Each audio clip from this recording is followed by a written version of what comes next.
a site as old as Africa itself. And as the old Africa vanishes, this scene may vanish too. The white or square-lipped rhino, a remnant of prehistory, is threatened with extinction. The Umfolozi Game Reserve in South Africa is perhaps their last stronghold. Seeking the sun or the thorn tree's shade, they doze with ears alerted. Peace marking the slow rhythm of their days.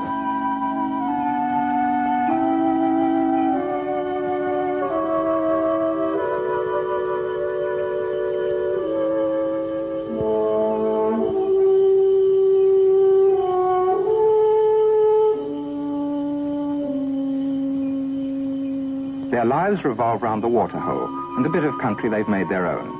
They live in amiable proximity with others. The warthogs warn them of danger. Although the rhino's sense of smell is keen, their sight is poor. The grey duiker, the sinuous secretary bird, and the cautious bushbuck drink here too, unchallenged. The muddy wallow is bliss to rhinos and warthogs alike. The resulting coat of clinging clay is most discouraging to ticks and parasites.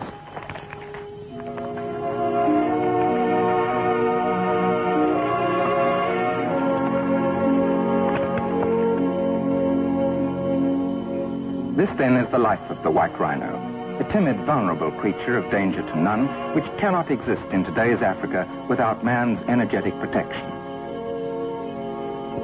This is their habitat, a land of grass and shady thorn trees. Here they can still rear their young in comparative safety. 150 years ago, the whole of southern Africa saw great herds of square-lipped rhinos. Then came the rifle and large-scale destruction. They disappeared from Bechuanaland, Southwest Africa, the Rhodesias, the Transvaal and Mozambique. Mounting carcasses dotted the continent. The hunters wanted trophies, the poachers were doing great business, exporting the horns to the east.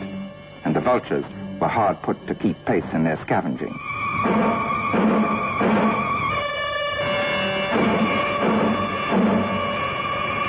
By 1880, the number of rhinos had dwindled alarmingly. In South Africa in 1912, Vaughan Kirby fought for the retention of the Umfolozi Game Reserve and succeeded in saving the few rhinos still surviving in the thick bush. Protected, they increased. 100 in 1930, 600 in 1962. Today, they are one of South Africa's major tourist attractions. Thrilling visitors who come from afar to enjoy sights like these. Let's make absolutely sure that when they grow up, the rhinos are still here to be enjoyed, on the wilderness trails, through the same African bush which saw earliest man's beginnings.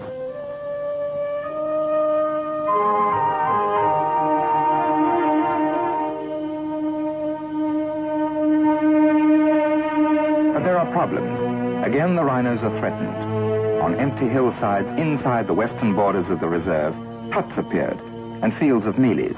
Squatters had moved in. Poaching increased alarmingly. At the best of times, patrolling the reserve is a full-time job. Now it became dangerous as well.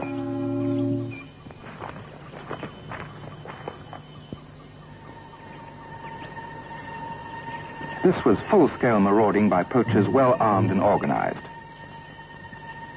To reduce the danger to game guards and make control more effective, radio telephone was introduced.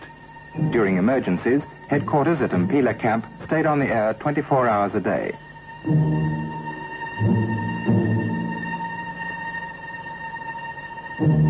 When the game guards are able to reach one of the portable transmitters, help comes quickly. Poachers speared, then lost this rhino bull in the bush. Sometimes they use high-powered modern rifles. Poachers, resisting arrest, shot this game guard, Philip Mtetwa, and left him for dead. Fortunately, rangers found him in time to save his life. Other game guards were not so lucky. The squatters continued to increase in numbers. Unable to cope with the threat to the rhinos and the reserve itself, the rangers requested a meeting with the squatters to define the position of the unfenced reserve boundary. The squatters appointed spokesmen. Some put their case in the traditional way with dignity and courtesy. Others argued hotly in the new way. These newcomers insisted on ignoring the boundary, which local Zulus had recognized as a game reserve for decades.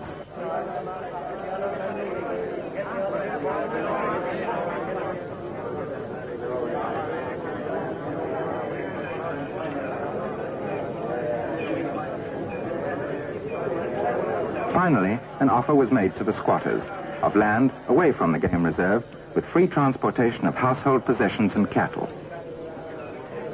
The offer was accepted, and now the boundary will be marked by a fence.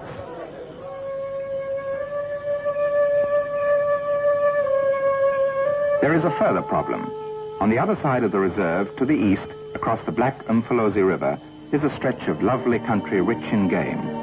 Known as the corridor, it links the Umfolozi and Sisui game reserves. In this unallocated state land, administered by the Natal Parks Board, live about 200 white rhinos.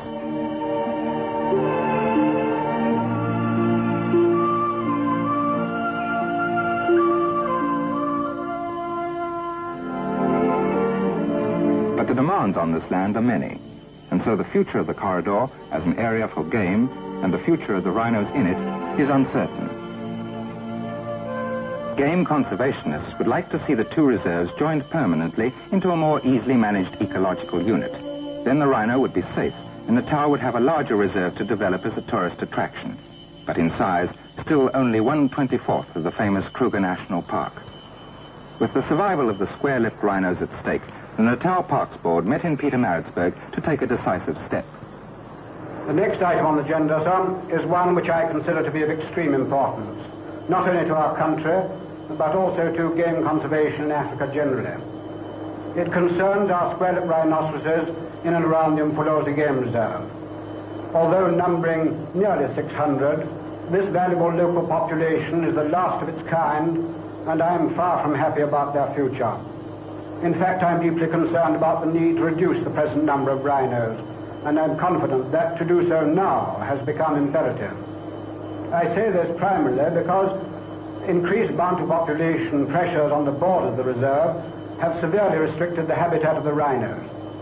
In addition, the ever-present danger of disease brings to mind the inadvisability of keeping so many valuable eggs in one basket, so to speak.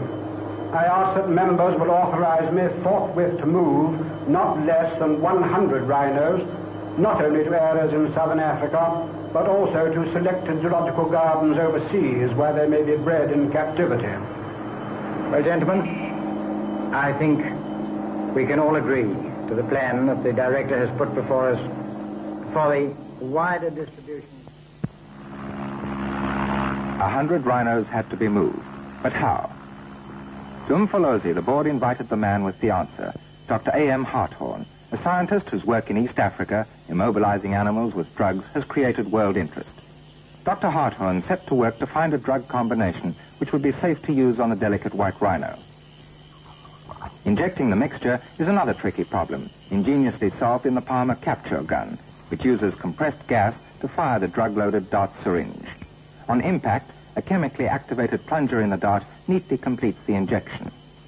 The search goes on for a new, safer mixture so wide in its action that a dose for a 4,000-pound adult will not harm a year-old calf. There are problems of crating and transport. In charge of operations is Senior Warden Ian Player. He picks his capture team with care. Ranger John Clark to take charge of crating and transport.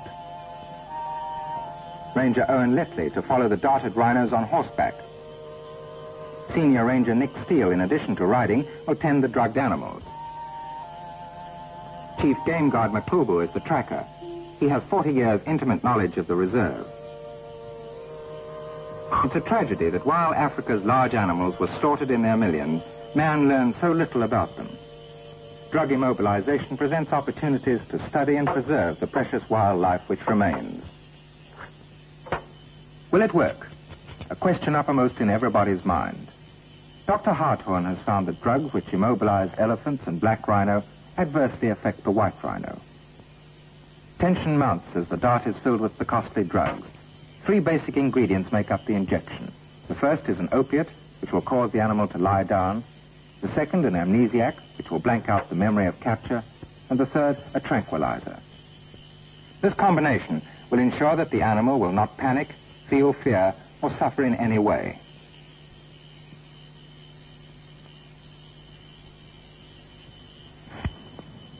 Now it's over to Ian Player to catch that rhino.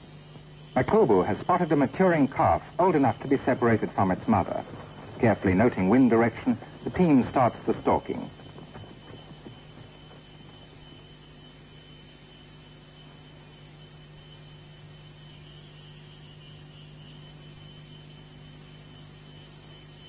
The riders wait, teed up, for their cue. To be accurate, the heavy dart must be fired at close range, 25 yards at most.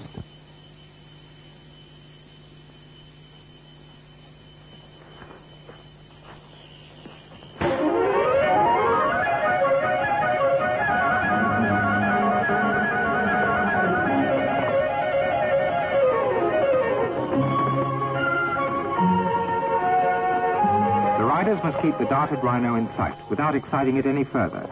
A tricky job. The sharp needles of the thorn trees rip clothes to tatters. Bachelors find it easier to heal a scratch than patch a shirt.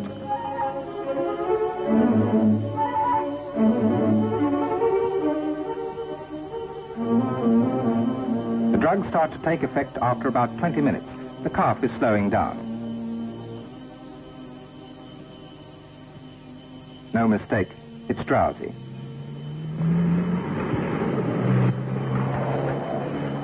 It's time for the team to move in. He's going down. Let's go. Peacefully, the calf succumbs to the drugs.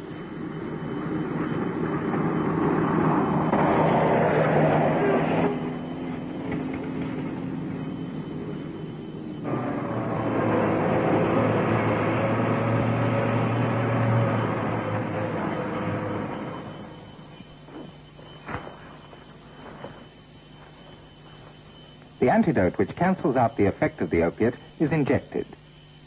A bit prematurely. You'd better hold on, fellas. Lesson number 1, to catch a rhino, have rope on hand, and plenty of it.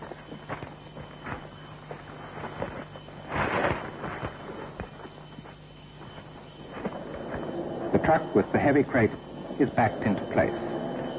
His ear is tagged. From now on, he's a celebrity. Everything about him will be noted and studied.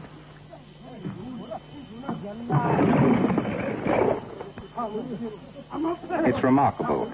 Through the wonder of drugs, he has lost all fear, doesn't mind the touch, smell, or sound of humans. The gentle, painless world of a rhino who's forgotten he's a rhino. So the first one moves off to a new destiny, and there are still 99 to go.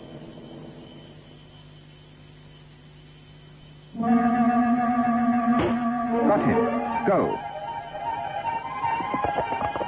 Umfalosi's Operation Rhino goes into top gear. There is much to do. New drug combinations to try, dosages to be estimated, reactions to be studied. Give injections, take measurements,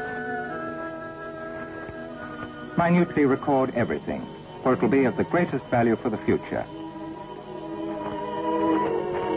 Together, scientists and rangers gradually solve the practical problems involved in safely moving a large number of animals from contested areas. The tractability of the rhinos amazes even Dr. Harthorn. Where the terrain is too difficult for the truck and crate, the animals can be walked to more level ground.